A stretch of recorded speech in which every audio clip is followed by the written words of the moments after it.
Chamber.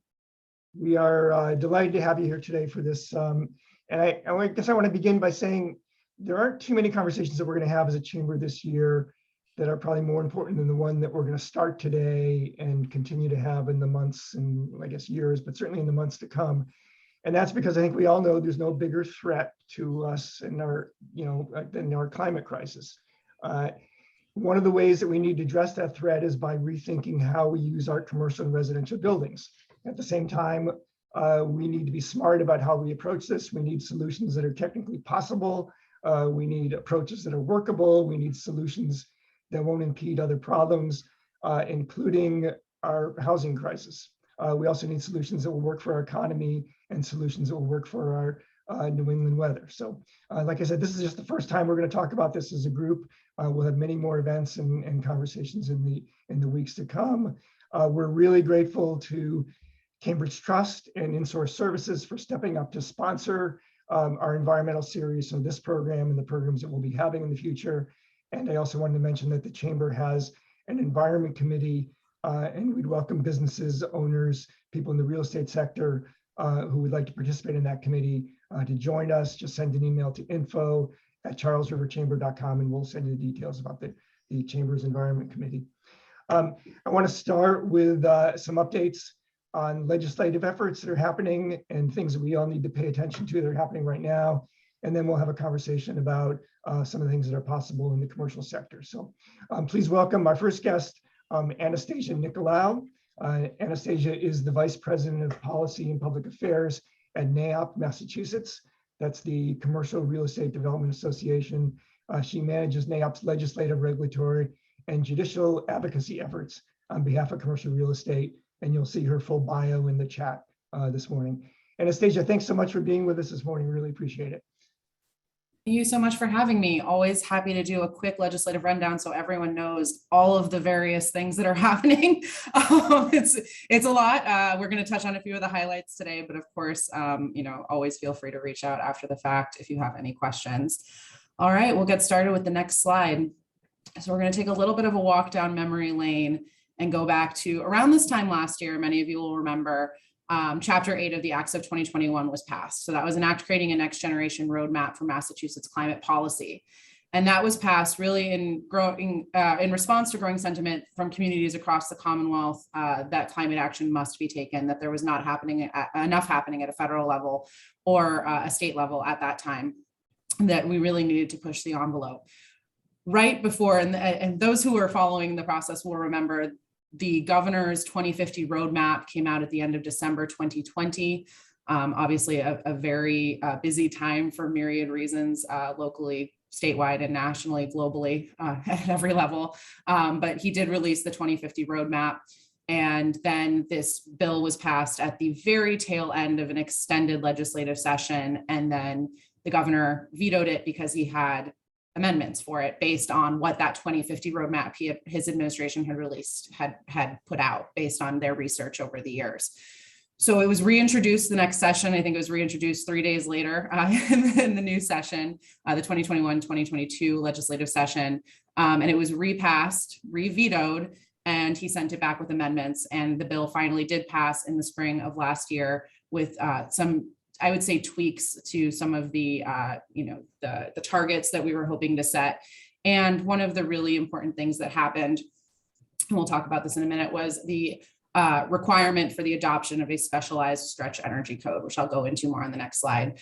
But really the comprehensiveness of this legislation cannot be overstated. It was a massive package. It really hit every sector of our economy. It talks about carbon reductions for every sector of our economy here in the Commonwealth.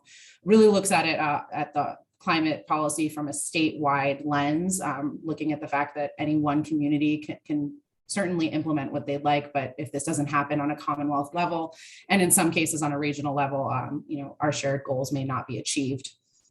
In response, there's been a massive regulations push to make sure that all of the provisions of that act last year are adopted, and are adopted based on working groups, advisory groups, expertise. The administration and Secretary Thea Haridi's team at EEA has just been doing an enormous amount of work to make sure that every aspect of this implementation is done very thoughtfully and in a practical, achievable way.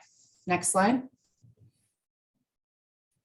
So hitting on some of the big things. So for us, the Department of Energy Resources was required as part of this legislation to adopt a specialized stretch energy code that included, but was not limited to, the definition of a net zero building and net zero building performance standards. That is what the legislation says. So in February of this year, after a very long internal process, the business community and the advocate community were finally introduced via a straw proposal and slide deck presentation to what DOER, the Department of Energy Resources, was thinking for the implementation of this code. This code must be implemented by the end of this year. And once this code is implemented, municipalities across the Commonwealth will have the option of adopting it as a third option energy code. It includes many significant updates to the existing stretch code. That existing stretch code will automatically go into effect once it's updated in about 300 communities in the Commonwealth. So there are significant updates happening there for energy efficiency, really tightening the building envelope, achieving many energy, energy reductions, not as focused on carbon, but then the specialized stretch code is really focused on carbon reductions. The way DOER is approaching this in terms of what net zero is that new construction will be either fully electrified or have the infrastructure in place to be fully electrified as the grid becomes greener by 2050, so that by 2050, all construction that is built out after the adoption and updates of these codes will be net zero by 2050 when we have a green grid. There's a little bit of nuance. Again, this was based on a slide deck. We haven't actually seen code language, so there's still a lot to learn, and bear with me if you have very detailed questions. I might not be able to answer them. I saw the exact same slide deck many of you did, and I know we're all waiting on clarification. But all electric would have no additional requirements under the specialized stretch code. It would be considered compliant as built with net zero.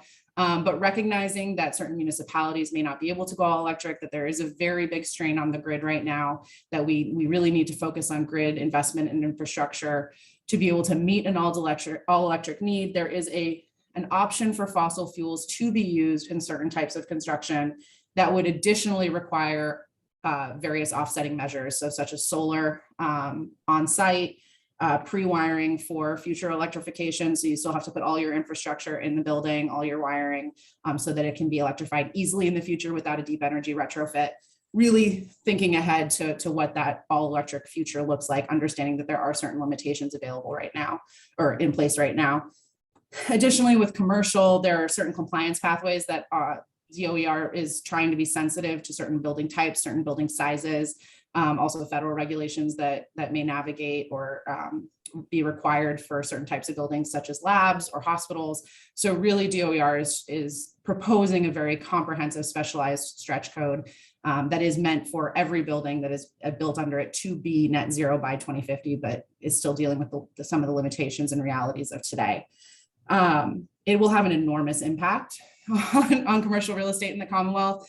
Every community has different investments. Obviously, there's been a lot of discourse about how some of those investments should be put forward by the utilities, capital planning, et cetera. We'll get into that in a moment, but really this is a massive update that's just been proposed. And we're certainly looking forward to seeing code language, and that's when we'll really know what the impacts are. Some of this now, it's kind of hard to know exactly where it'll go.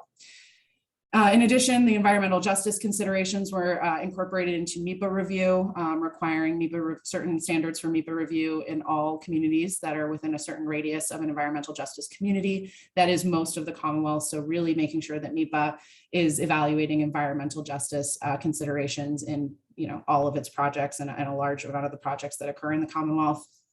And of course, the Board of Building Regulations and Standards, which oversees the building code and the regular old energy code that we have, which is still very efficient, is in the process of updating the energy code or the building code for the 10th edition. And we are anticipating that by the end of this year as well, if all goes to plan. Next slide. Alrighty, now getting to the meat. I know many of you would be interested in the fossil fuel bans. So Brookline has both sent a home rule petition, and I'm using them as an example. I know they're not a community covered by this chamber, but they are kind of the original people who moved forward. So they did put forward a home rule petition at the State House that they're waiting for permission on, but they also put forward articles to the Attorney General 2 different times. So initially one banning fossil fuels, in new construction and renovation, and then most recently as attached to special permits and in a special district. Both time the reviews by the Attorney General were struck down. They were in direct violation of the zoning code, the gas code, the building code, just many regulatory schemes in the Commonwealth. And because they were in direct conflict with those schemes, they were not allowed to move forward. We are still waiting to hear on the home rule petitions, which takes me into my next point. So there are 5 communities right now with home rule petitions actively before the legislature. That is Brookline, Lexington, Concord, Arlington, and Acton. I think that's all of them, but if anyone knows of any others, that they are currently pending, none have moved forward. So these are communities seeking for permission to ban the use or the installation of new fossil fuel infrastructure in buildings to varying degrees in their communities. I know that I don't think Newton has actually sent, just looking at the chat, I'm not sure if Newton has actually sent theirs to the State House yet, but I do know that Newton and several of the communities within the Chambers area are considering this or currently in the drafting process. So more to come on that. DPU, so the Department of Public Utilities, in response to the first time the Attorney General struck down the Brookline articles, did open proceedings for the local gas distribution companies to pay and monitor and work with a consulting firm to really talk about the various pathways that the gas companies can contribute to achieving the goals of carbon neutrality for the state by 2050. That has been occurring for the past year. I assume many of the people who are listening in have been part of that.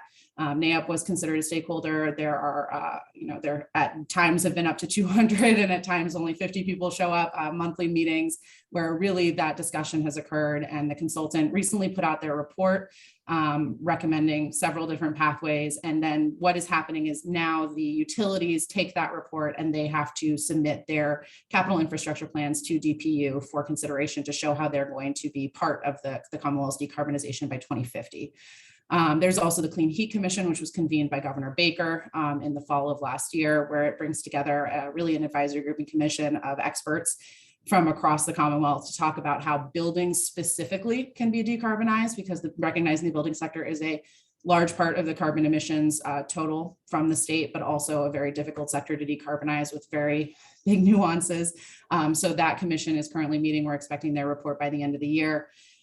And then, of course, the 2030 interim plan, the Clean Energy and Climate Plan, which had initially been released as part of that 2050 package that the administration had put out, had to be updated based on what the Chapter 8 of the Acts of 2021 required. So we are anticipating that update to be released in June, and they're in the middle of public engagement on some of those updates right now. So quite a bit going on. And if you go to the next slide, and I promise this will be the last one, and I'm happy to answer questions as we get into the discussion. But there, of course, is a recent Senate bill. I would also be remiss in saying there was also a recent House bill that really focused on wind infrastructure and wind investments to green the grid to help us achieve true carbon neutrality. So instead of just requiring electrification, making sure the grid is actually clean, so we're not just pushing the carbon emissions somewhere else. In response, the Senate passed an act driving climate change forward. This was passed about 2 weeks ago. And Section 65 of the legislation has created a program that allows the department, or requires the Department of Energy Resources to create a program that allows up to 10 communities in the Commonwealth to have a ban on new fossil fuel construction connections. The 5 that are at the State House and have docket numbers and have had hearings are considered part of that. So again, that's Brookline, Lexington, Concord, Arlington, and Acton. I just saw in the chat that it has been submitted via Newton. I don't believe it has a docket number yet, but please feel free to drop it in the chat if it does. But so if you have a pending home rule petition before the State House at the time of passage of this act, so once it goes through the full conference committee process, if this language makes it into the final bill, then you're kind of automatically opted in, and then the department will kind of fill in any spots that are remaining at that point. There are some concerns from the development community on this, and I will say it's not just the development community that has concerns. We've heard from labor, heard from several business groups that represent smaller businesses, represent home builders. So just, NAIOP is not the only one, but we certainly have concerns on the lack of standards that are set out in the bill. It doesn't clarify what new fossil fuel connections, if there will be exemptions. Every community will be able to kind of dictate their own based on their home. Thank you, Leora. Based on their what they have passed at their local level. It's really concerning because there is a reason there is a uniform building code in Massachusetts. It's a safety issue. Building inspectors are trained by the state. It is very hard to train building inspectors. There are several certifications that are required, and if municipalities move forward on their own, often municipalities don't have the resources that the state has to really make sure that a full curriculum is developed to ensure safety for this kind of implementation. There's a lack of predictability. So many of these communities have seen building booms recently, and I completely acknowledge that. And understanding what's happening in Arlington versus what's happening in Concord or Lexington, they are very close to each other and they share utility infrastructure. So if all three of those communities were to develop slightly different versions of a fossil fuel ban, that would be very concerning for us. And again, there is a reason we have a uniform code to govern utilities in the state. It's to ensure that maintenance and all of these things happen in a uniform way, and we wouldn't want certain communities to be left behind because of that lack of predictability. And then again, there are multiple ongoing regulatory processes that have occurred and are occurring that we will really see the completion of at the end of this year. They will continue to be implemented once they are fully drafted and kind of informed and filed. So we understand as for us as a group, for us as the development community, we understand the urgency and the need, and we are very supportive of most of the Senate bill. There are some really great investments for electric vehicles, for infrastructure. Again, the wind bill from the House, again, just really focuses on that infrastructure piece that we do need to bring up to speed. But these things take time, and while we understand, trust me, we understand that there is an urgency. There's also concern for safety and predictability and making sure that everyone knows the rules of the road so that we don't have buildings just hitting completely different standards and driving economic development from one area to another. Really look at this from a statewide level. So those are some of our big concerns. I will also say that Section 20, it was an amendment that was adopted for the same Senate bill. And I'm sorry that I didn't have the language as fully filed by the Senate after the amendments when I put this slide together, but Section 20 does provide for a Birdo type program at the state level. That similar type of program is also has also been proposed through the governor's 2030 plan, but just making sure that buildings over 25,000 square feet statewide have to report their utility uses and put some guardrails in place to ensure that those buildings have what they need from the utilities as well. So that is in Section 20 of the bill. It was not in the original version of the Senate bill. It was an adopted amendment, but that is for existing buildings to help decarbonization pathways for those to start getting that data that you need to be able to really put together those targets. So with that, I will pass it on, I believe, to Blake or back to Greg. I'm not sure. If I could, I get just a couple of questions. I have about 40 of them, but I'll try to do it for a couple. First, can you just explain to everyone what Birdo is for those who? Oh yes, I'm so sorry. I think everyone uses Birdo, and then I realize it's actually very specific to Boston. But it is a building energy reporting disclosure ordinance. They called it Birdo in Boston for short as shorthand. It was implemented about 6 or 7 years ago in Boston. At the 5-year mark, they started doing an update so they could take that 5 years of data and put together standards and performance pathways and carbon reduction targets for existing building stock in the city. Boston recognizes that I think specifically to them, almost 80% of their building stock that will exist by 2050 is already in place. And a lot of it was built before we knew about climate change or any of these complex climate issues. So they're really focused on bringing up that older building stock, making sure that is also carbon neutral. They just adopted phase 1 of their regulations, which is just the updated reporting. They recently lowered this threshold to 20,000 square foot buildings. So that is a new group of buildings that used to be over 30,000 square feet. And then the next step is performance standards. Again, though, Section 20 is kind of the old version of Birdo.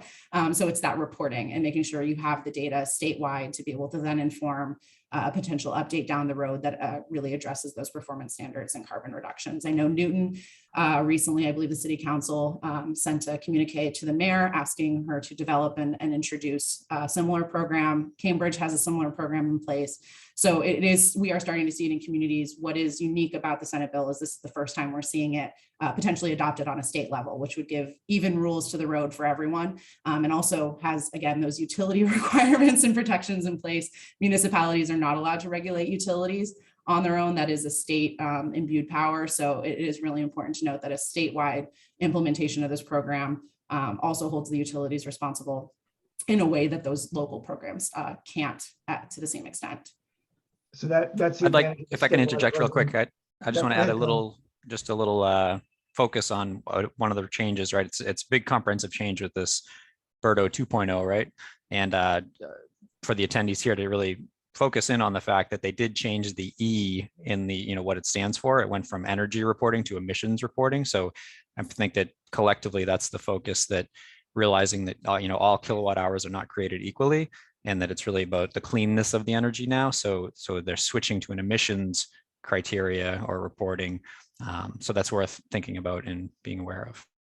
And they are also still requiring water uses and other utility usage as part of that reporting as well. It's not just gas or electric utilities, it's all utilities. So it is a very comprehensive program. But sorry, Greg, thank you for slowing me down and having me explain what that program was. So, and one more question, and if anyone else has questions, please put them in the Q&A, and we want to hear from our other panelists. But the whole thing with the stretch code, which needs to be in place by the end of this calendar year, but could be different if the House or Senate force it to be, is that correct? Could that? So once this is my understanding, and again, we are much earlier in this process than I think anyone thought we would be, with only 8 months to go. So we have only seen a slide deck. My understanding is that the regulations will be filed with the legislature for final review before they are fully allowed to be implemented. And at that point, the legislature may choose to send back comments to DOER for incorporation. But do they have the authority to reject them? I'd have to get back to you on that. Right. I'm not sure that's in the section explicitly. I might have to go back and look at it. Okay, all right, thanks. So let's move on. I want to hear from two folks in the development and construction side. We're going to start with Blake Jackson, who is the U.S. Hold on a second. The U.S. Northeast Sustainability Director leader with Stantec in Boston. He works with sustainability, wellness, and resiliency. And like everyone else, we'll put his bio into the chat for everyone to look at. Blake, good morning. Welcome. Thank you very much. And I'll wait for the slide deck to queue. I'll tell you guys ahead of time, this is an architectural presentation, so there's zero text on any of these slides.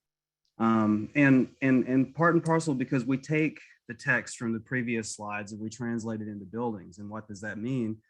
Well, here we're going to talk about what the opportunities mean for your communities through the lens of a series of projects that Stantec and my colleagues and clients have executed or are underway in these various communities.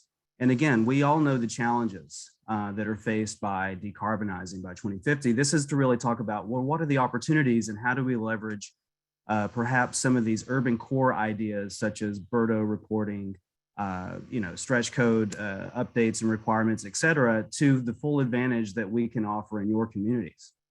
So this is the first project that I would like to talk about, this former eyesore project along Route 128, which was transformed into the new Clark's headquarters. And what I think is interesting about this building, now Stantec did the interior fit out of this project. I believe this was an SGA core and shell, so I got to give credit where credit was due. But what's amazing about this building is the transformation of the bones of the existing building. So it was a sort of a storage facility, windowless, concrete building, the generation of architecture that people love to hate. And somehow we're able to transform it into this new, modern, healthy, sustainable workspace. So to me, this begins to talk about leveraging the assets that we have in your communities, which are great location, great bones, large floor plates, and reimagining the suburbs and the exurbs and the non-urban core areas for their opportunities. And I think this is a really great example of transforming an eyesore into a less carbon using destination along Route 128. Next slide, please. Certainly new construction plays a role in this. So Birdo, if you didn't recognize the language that we were talking about earlier, it sounds a lot like the Green New Deal. And this idea behind reporting and disclosure is to try to put value on commercial real estate relative to its performance. And also transparency around acknowledging where performance could be better, putting caps on emissions, and then finding ways around that, whether it be through capital improvements or whether it be through on-site or off-site renewable energy credits or production of renewable energy. New construction plays a major role in this, and this is a monumental building. We're also doing a little bit further up Route 128 in Waltham for Boston Properties. This is 180 Center Point, I believe. is the address on this. And certainly new construction plays a role in this, and the opportunities that you have in your communities are immense, given access and given visibility and really great views, particularly of the reservoir of this particular property. We have to deal with the transportation issues of emissions. I think a lot of times the buildings and the grid are talked about, but the other components such as waste and transportation are challenges, but also opportunities for your location just because they're easy to get to. And so we have to think about how do we promote electrification? How do we promote shuttles? How do we promote car sharing and transportation demand management, et cetera, while we're decarbonizing and electrifying these new construction projects? Next slide, please. And also densifying existing neighborhoods. So this is a project that we're working on, one of many for Northland. And this is in Newton, and this is part of a larger master plan which incorporates existing buildings, passive house construction, commercial buildings.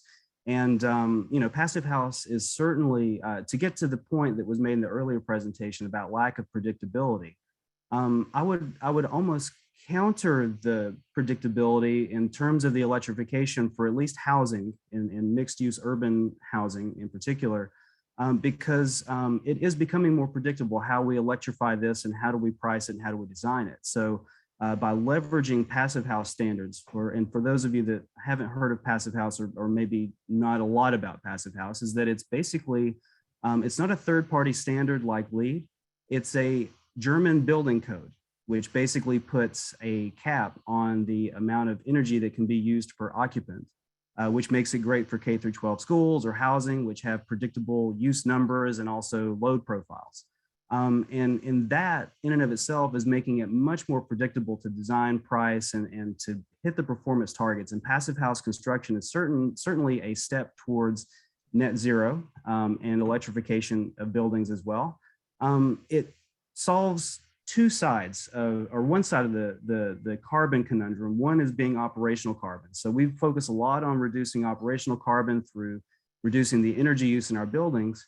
But we don't talk about, or we're starting to talk more as an industry about reducing the embodied carbon of buildings. And so I showed this image here because at the Northland project in particular, we're really focusing on embodied carbon and materials. And we're doing several CLT construction projects, this particular housing project being one of those. I believe there's 6 that we're working on out there right now. And so sort of to try to tackle both sides of the carbon conundrum, both operational and embodied carbon within products is very important as we start to decarbonize as an industry. Next slide, please. Thank you, Connor. We're going to throw out a lot of acronyms, by the way. So not all new construction and not all densification and walkable density, which is sort of the opportunity in the communities that we're talking about today, come at a sort of monumental scale, as we saw with the second example over on Route 128. This is a more community-focused and community-oriented and sized and planned development that we're doing with our partners at Bullfinch. And what's really wonderful about this is that we get to reconnect communities that are separated by highways, that are separated by railroad tracks. We get to offer community-based retail and community-based health and wellness features and leverage LEED certification and WELL certification to its highest potential, both for the occupants of the buildings, but also for the communities that they serve. So this particular project, which is seeking both certifications, is going through the permitting and community planning process right now, features 10,000 square feet of community-focused retail, several health and wellness attributes and amenities such as pickleball nets and courts, and outdoor walking trails. This particular site has a half-mile health and wellness focused walking trail around it that'll be open to the community. And so with the scale of community building and promoting walkable density in areas that were primarily served by single occupant vehicles, I think is really the big opportunity in all these communities that we brought together today. And final slide, please. I have one more to share before I'll turn it over to my partner Conor here. On that note of restitching communities and on the note of space and all the things that we've sort of ran out of in the urban core, I think this slide really begins to talk about how we might address some of those issues because we have space, because we have access, because we have visibility. And we also have existing buildings, which is one of the themes of today's conversation is, well, what do we do with them? This project here, highlighted in red, this is building A. It's 104,000 square feet, part of the 140 Kendrick Street development over in Needham that we're doing with Boston Properties right now. And we are working backwards from the fenestration and backwards from the exterior envelope to reimagine this building, which is at the end of its systems life, but not its envelope and structural life, as a new net zero deep energy retrofit. We're putting on a new roof. We're putting on some new roof deck amenities. We're electrifying building systems. We're working with the existing double glazed systems. We're adding insulation to the walls. And we're finding an opportunity both to preserve these buildings as well as to do the deep energy retrofits that are on a developer pro forma, which is pretty fantastic. And so I think there's a lot of opportunities both for existing buildings and new constructions. I'm of the opinion, spoken like an architect, that we can build our way out of this problem and that we can have our cake and eat it too. And hopefully I've sort of shown that to you all through a series of opportunities that I think are really exciting about the work that we and others are doing in your communities and how we can do so in a more ecologically friendly manner. Thank you. Blake, thanks very much for that. Really appreciate it. And so we began with a conversation about what's happening on Beacon Hill and in some of our own cities and towns in terms of regulations. And we heard Blake talk a little bit about what's possible design-wise and reminding us that owners and tenants really want to do these things when they can. And so let's move to a guy who actually has to execute and build them. Conor McGuire is the Director of Sustainability for Columbia Construction Corp. He's been doing it for 20 years, focusing on all these issues. And we'll put his bio in the chat as well. But Conor, let's welcome. Yeah, no, thank you for having me and giving us a chance to talk about these great projects. Yeah, no, this stuff is all on our radar. We see what's coming down from cities and towns and the state. And quite frankly, you know, nationally, this is a long time coming. And so, yeah, we have some clients that have been doing these retrofits of these properties, you know, with that existing building portfolio that they might have and saying like, how do we, you know, what does the future look like basically? Some of the projects here that I have on the slide right now, and if you want to play the video there, I'll kind of talk while it's jumping through. It's a little, hopefully you guys can see that clearly. It's kind of jumping every second, but it's giving you the gist of what these projects look like. So here you can see on two different properties, actually, there's carports that have been built, feeding back into the building to handle the clean energy part of that building portfolio. The building on the left here was a complete renovation of an existing building. So kept the foundations, kept the structure. It did want to get updated to a modern Class A building with full amenities. So the interior was completely gutted out and the facade was actually replaced. So, you know, those are some options to try to you know, get the buildings up to today's Class A standard. Here's another project with, you know, I noticed on some of the other slides, like, you know, I kind of think of them as like naked parking garages now when I don't see these beautiful solar arrays on there. The tenants tend to like this. It's another row of, you know, protected parking. So it's undercover, you know, your car is not getting snowed on, it's not getting the heat of the sun. You're using that energy that would be, you know, cooking the interior of your car and actually turning that into electricity rather than an inconvenience. Again, these are opportunities. This is the future that I see when I close my eyes, and I think this is the path that we get there, is looking at these suburban sites with, you know, specifically with parking, surface lots and garages, huge opportunities for trying to figure out how do we make this happen. A couple other things, the simplification, you know, when you go for an electric building, if you make that choice up front, then it does kind of drive some of those other decisions about what the envelope is going to look like. You know, if you say, okay, well, we know we're going to do an all electric building, that puts some guardrails up on what other design decisions get made and how they handle it. I think another thing we're going to see a lot more that's just starting now is that with these solar arrays, most of these do not have battery backup. This is looking back in time at the projects you see up here. I think looking forward in time, because of the constraints of the grid itself, you know, there is some concern about, you know, how much renewable energy can the grid handle at what pace, right? So the reality is if we had every building in the economy switch to electric tomorrow, the grid couldn't handle that, right? But as we're building, as we're renovating, the grid is also updating. So they're both getting the updates they need at that time scale. But I think on top of that, there's going to be more on-site storage, which can actually serve the building owner to reduce their peak demand charges. Sometimes when we do a solar project for a client, it may or may not reduce their peak demand, which they pay all year, because their peak demand may not coincide with their solar production peak, right? So if your peak demand is not coinciding, you still have that 12 months a year peak demand charge that you're paying the grid. But if you start to incorporate on-site battery storage, you can do peak shaving, and they can get a little more complicated than that, but I'll keep it at that level for now. Yeah, so this is really optimistic. I think between the requirements where that Anastasia pointed out, trying to get consistent across the communities so that everybody, the 300 plus communities that we have in the state don't have 300 different building rules. That's a concern. Blake talked about what you do in the actual building, how you tighten it up, how you make it more energy efficient, and then you come back and you do the renovation or new construction. And it's really an optimistic view, I think, as long as we can decide that something has to be done, and we don't argue about do we have to do something or not. If we say something has to be done, now let's discuss the resolution and how to get there appropriately. Terrific. Thank you very much, Conor, Blake. We'll bring everybody in for this next part of the conversation, but I'll start right where you left off there, Conor, and maybe Blake, you can jump into. Help me understand a little more about this idea of what does it mean on a practical level if, Newton has different rules than Needham, which has different rules than Wellesley, which has different rules from Lexington. How does that, what's the challenge when you're trying to build, if that's what we end up with? I'll take a first stab at it.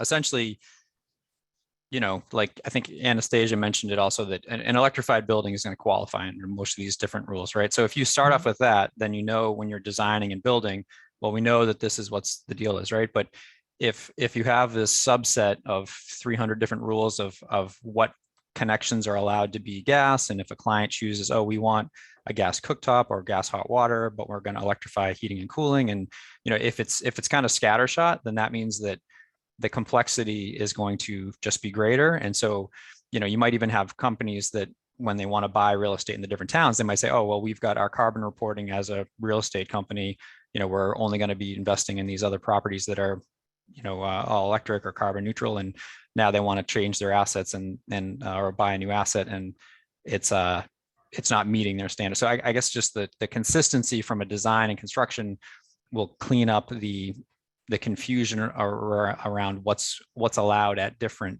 places. I mean, sometimes people make sports analogies. You can imagine if I'm not a huge baseball fan, but if every baseball park had its own rules, like, it'd be kind of crazy, right? So you have to kind of have that baseline understanding of what the actual consistent rules are so that you can operate. Great. And then sort of the same answer, Blake, any more to add to that? Yeah, I mean, it doesn't make me overly nervous just because every municipality that we work in has its own nuances. I mean, like Conor pointed out, the end result is the same. We all want decarbonization. We all want less greenhouse gas emissions. We want more, renewables and this and that. So the pieces are there. It's really just the nuance of how do we deliver it, how do we communicate it, and what we don't want to do is have these issues where there's a different set of rules at every ballpark, just because that could result in some communities getting all the really great tenants and all the really great companies and others losing out. And so I think that coming to some level of consensus while acknowledging that there are nuances about the neighborhood is quite useful. And I think also learning from the lessons of the other sort of frontier pioneering municipalities such as Somerville, Cambridge, and Boston, while also making things that are viable for the conditions that you have are very useful. So I think that the communities have an opportunity to sort of talk about their similarities and the future that they want and come to somewhat of a consensus on that, while having some level of nuance. And certainly we're comfortable with dealing with that because we deal with it every time we build in a different city or a different part of the state. I'll just say that there are best practices absolutely in this space that have been developed that we, our members are the ones on the cutting edge.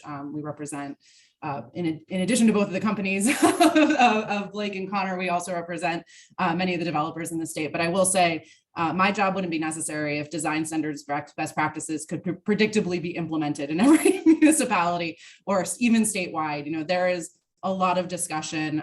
Massachusetts is very unique. When you look at solar, some places it doesn't work when you already have a lot of high towers that would overshadow a building. If you're trying to build something shorter than the building next to you, depends. Because there really are some site considerations. And I would say that's why we've worked so hard with the state on implementation to make sure that that baseline, the rules for every ballpark, as the boys said, are the same statewide, so that municipalities aren't trying to navigate their own rules, aren't trying to figure out what best practices, design standards are there. There just aren't the resources in every municipality. I'll say some municipalities are extraordinarily well-resourced and others are not, to be able to really do the peer vetting and the expertise and the advisory groups. I mean, there is an enormous amount of work that went into Birdo in Boston, an enormous amount of work that's going into the DOER stretch energy code and the specialized stretch that municipalities will be able to opt into. And I will say there is an all-electric option for buildings in that specialized stretch energy code. And if you do all electric, you don't have to do anything else. You're net zero. In the community that adopted it, you don't have to do anything else. It's if you choose to use fossil fuel infrastructure, you still have to put all of your electric systems in place. So, you know, there are real considerations for that. And it's really just about making sure that predictability and policy implementation, not just best practices, is statewide, consistent, and enforceable as well. Again, building inspectors are trained by the state. We want to make sure every building inspector knows exactly what they're looking for before they clear a building for occupancy, that they know what these hookups look like, that they know what this equipment will do. And that's really, really important, because if you're looking at individual design standards or anything like that that are implemented as requirements in a community, it's really hard to account for that and make sure that people are trained appropriately and have that expertise. Of course, the development community has that expertise. People like Blake and Conor are the ones implementing it, but we still need inspections. We still need people to vet that. That is part of the building process before we let people into these buildings and use and operate them. So that, you know, that's really critical for us in terms of that statewide predictability. So here's a question I have for everybody. Birdo requires that buildings 20,000 square feet or larger eliminate greenhouse gas emissions by 2050. Massachusetts law has that same net zero 2050 target. But here's what John Kerry said at MIT last week. He said, we do have the technology we need now to do what we need to do between now and 2030, but we don't have the technology we need to guarantee we can get to net zero by 2050 and to do what we have to do after that. How much further do we have to go? What's possible now? What are we still waiting for in terms of the technology? Or I think if I can, I'll make a quick comment if I may, and you guys can let me know if you feel differently. You know, new buildings for sure, like you're going to have air conditioning in all new buildings, right? So you're already including a heat pump in that building, and that's going to run on electricity. We anecdotally, you know, in the last year or so, we worked on a project where, you know, eliminating the gas it's another system. You have to pipe the gas to all the units. It was 100+ units of apartments. There can be, in this particular anecdote, there was a significant savings in removing all the gas from the project, right? So the gas on a you know, to design and set up the gas in the system, it's like a maze of pipes, et cetera. You pull that out, you've actually, you know, simplified the building to some extent. And these units are all getting air conditioned with heat pumps anyway, right? So by selecting heat pumps that are capable of providing heating and cooling, you've added, or you've taken something away and added simplicity or replaced it with simplicity.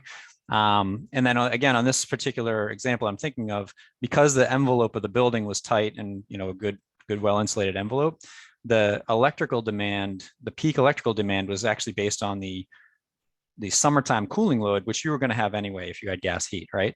So the wintertime gas heating, the wintertime heating requirements through the heat pump wasn't the demand driver. So your grid, your service to the building wasn't impacted because of that switch, right? Now, this is with the building that has a really good envelope. So I think the issue you're going to have is on the legacy properties, the buildings where that gets flipped around, where the peak, because of a leaky envelope and a bad, you know, a poor envelope, or just a dated envelope that hasn't been air sealed and updated to a modern energy code, that's going to be the issue, is when you put the heat pump in and you're losing so many BTUs of heat through the envelope in the wintertime, that's going to drive it. So that's going to be the tricky part about, how do we do these retrofits intelligently so that the wintertime heating load is not so cumbersome that it's going to drive up the cost to be insurmountable. But from a first cost point of view, if eliminating a system and kind of investing in the system you're already going to use anyway for air conditioning, it makes a lot of sense. Obviously, hospitals, labs, there's some other edge cases where the amount of heating they might need is a little bit different, but a lot of cases can start off with that baseline of it being a pretty easy switch. Yeah. Kind of, do we have the technology that we need to do this now? I think for new buildings, absolutely. And I guess what I'm trying to say is on the retrofits, if you're trying to retrofit every old, 100-old building that hasn't had an energy retrofit in 100 years, like a lot of, private homes, things like that, that's going to be the challenge, is how do we do that responsibly, both environmentally responsibly, but also, financially responsible for the owner. If you have a building that needs that level of upgrade, that can be a significant source. So, I mean, do we have the technology? Absolutely. Is the technology has it reached the economy of scale yet, where you can order a retrofit package off of Amazon and they'll come and do it in a weekend? We haven't got to that point yet, right? Yeah, and I'm trying to understand this. So for these older buildings, we drive around in our cities and towns, and there's lots of these older buildings. They have maybe a law firm or a dentist in it or whatever. It's easy to say or nice that Clark's can invest in a nice retrofit of their big marquee building on the road on 128. But Blake, what about all those older stock buildings that have the kind of envelope problems that Connor's talking about in older materials? Yeah, that's a little bit more of a tough one. This has been looked at very academically by various different entities for a number of years. There was a very famous study that was done by Adrian Smith Gordon Gill. It's a Chicago firm, and they were looking at how would you decarbonize the inner loop in Chicago. And one of the major opportunities that they found was through just simply reshuffling the program, making some of those buildings housing, which is a lower use than maybe an office use, and then building the types of new commercial buildings that were necessary. So it was this sort of, there was what I thought was interesting about this proposal, and it was very grand in its scale, and it had a lot of GIS maps that were explaining these very basic concepts. But I think it's really about putting people and program where it needs to be, valuing preservation, and then building new when we have to for these new types of uses. Which gets me kind of to a point that Conor was making just now, and the question about, does the technology exist today? It does for office buildings, it does for housing, it does for K-12 schools. It could, or it needs to evolve for labs. So, certainly for example, on the 140 Kendrick project that we showed, there's a commitment on behalf of that particular building to be office.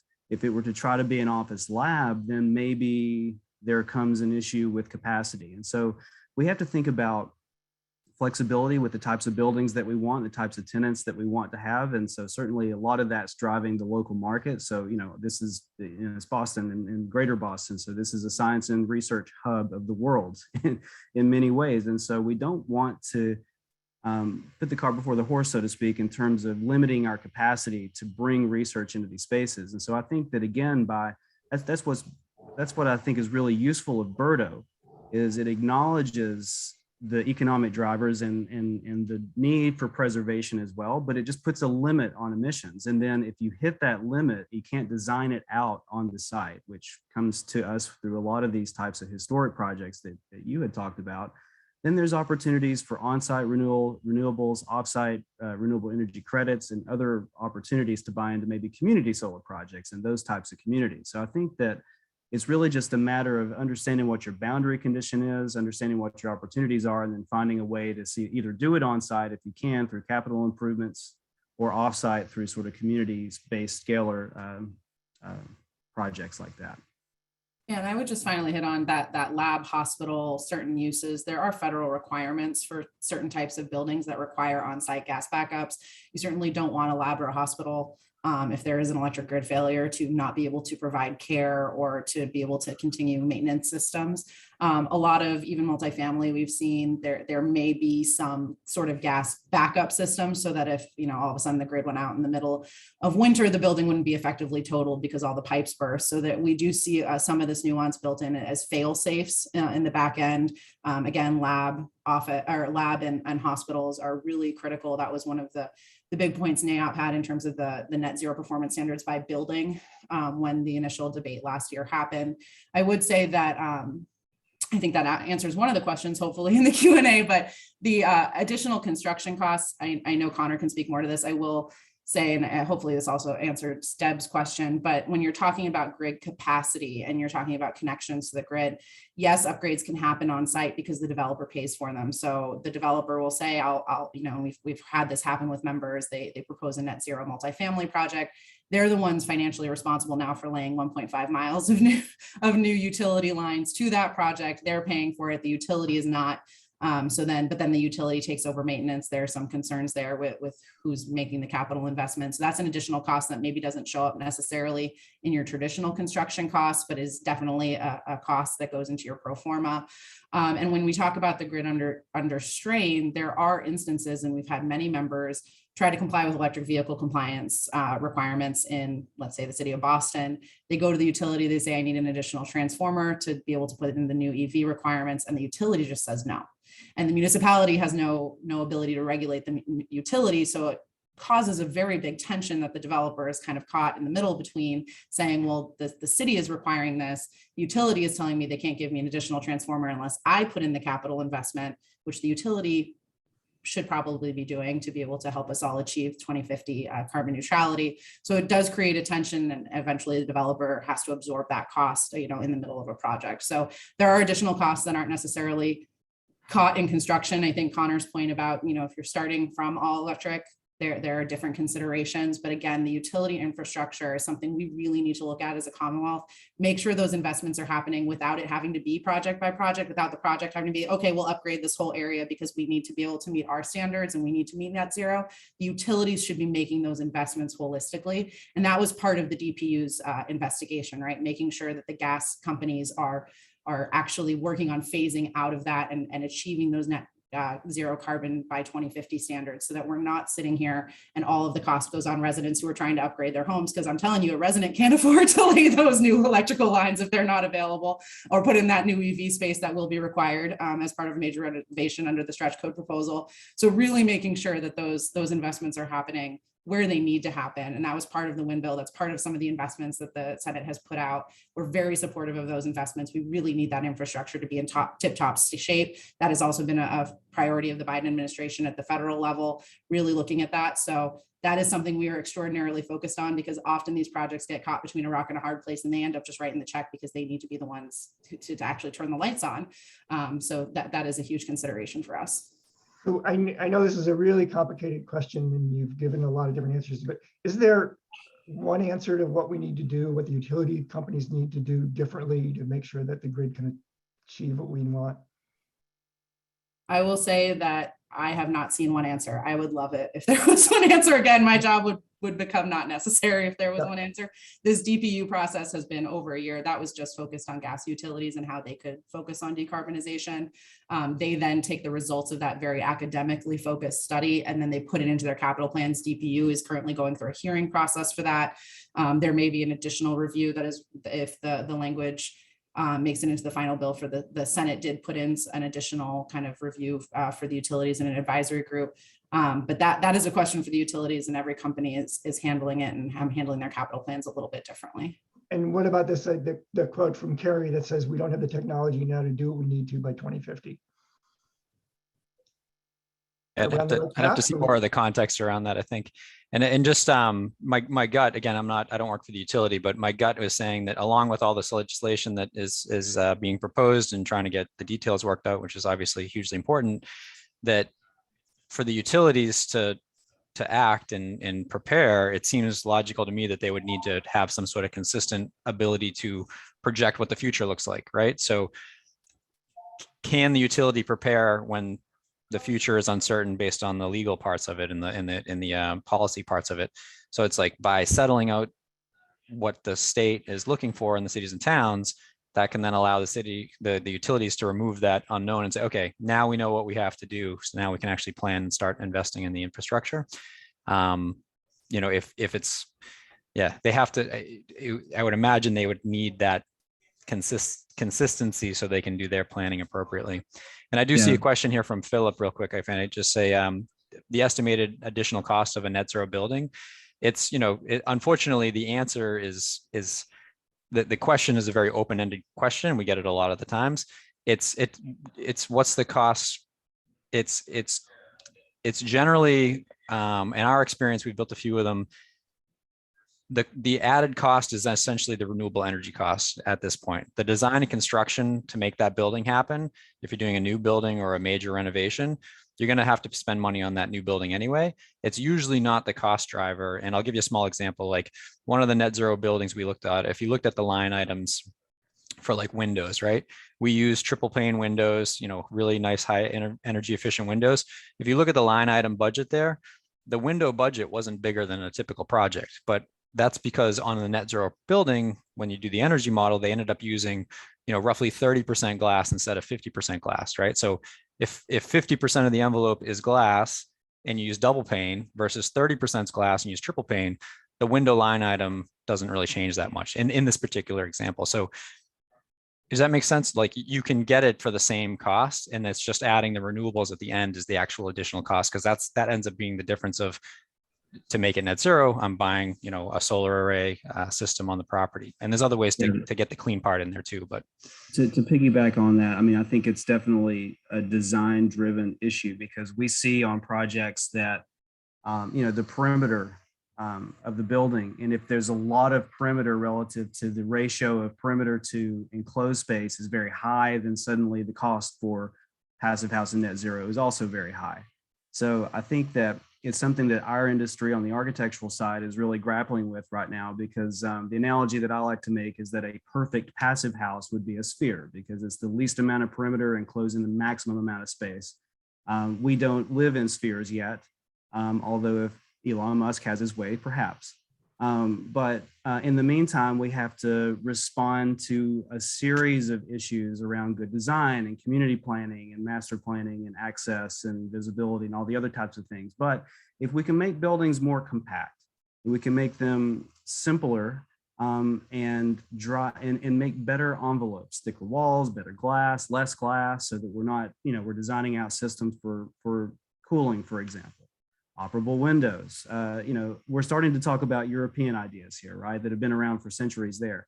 But if we modernize that and we reduce the load, then I would argue that since we're not suffering rolling blackouts, then we could help meet the capacity as we grow into this issue, which sort of answers two questions back with the utility, is to say that, you know, we need to grow and we need to adjust, you know, wean ourselves off fossil fuels, so to speak, but we also have to reduce the capacity of what we have right now to be able to work within the confines of what the utility is able to provide. And we can do that through deep energy retrofits of existing buildings. I'm sorry to interrupt you, but I just want to add one comment question from City Council President Susan Albright before we say goodbye this morning. So the Council President writes, the presentations are also helpful. As Newton proceeds into its own version of Birdo, what can we expect from building owners? Will they say costs are too high? What will be their willingness to move to electric future? Are there better ways to approach businesses on this topic? I guess I'll summarize it. Just what is your advice to municipal folks who are trying to understand how to work with the business community on making sure that we all reach our common goals here? For me, I would say education is critical, and also a certain grace. Boston has been extraordinarily good at reaching out to building owners, making them aware of requirements before they would be drawn in, educating them, talking. I mean, Allison Brizius, who I'm sure many of you know at the City of Boston, has always had an open door policy with building owners to say, if you want to talk about your portfolio and how it's going to meet, or, you know, what we're actually looking at and how it will apply to your portfolio, those conversations have always been open. So I think education is critical, educating your small businesses, making sure that they understand how their utility use, the utility bill that they're paying, because the building owner is not always paying the utility bill, may be affected, providing those rebates to the small businesses that may need it. And often just, like I said, just making as much information available as possible, and really having a department staffed up that can work with the community to talk about how their business or their building will be affected, because we've seen that be extraordinarily successful in Boston with this first phase of Birdo. It's something that, and the other aspect of this is making sure the utilities, to the extent that a municipality can, are actually providing accurate and updated information, because the building owner often doesn't have control over what that paperwork is till they get it, and then they're at their deadline and they just submit it. So just making sure that there is an understanding. I know Boston had to extend their reporting by 6 months one year because one of the utilities was just unable to get anyone their utility use. So really just making sure it's a program that people want to work with and they feel comfortable working with, and have the education to be able to navigate. Yeah, Terrific. so Thank if you. I were a Conor, building maybe owner, last- Go ahead. I was just going to say, if I were a building owner, the thing that I would want to wave a magic wand and have is a very robust sub-metering system, because that seems to be the big differentiator in who is able to report Birdo without confusion versus those that have real challenges with saying, well, we have a complex series of buildings and this air handler is on that one and it's not tied to this building and this backup generator is not metered at all. And so those are the real confusion and pain points for most owners. And if you have a dedicated sub-metering system that's very robust, that can look at the granularity of all your building systems, and it'll make this reporting very easy, and it'll give you the benefit of being able to monitor your use very granularly so that you can control your energy use now and into the future. Terrific. Conor, you get the last word.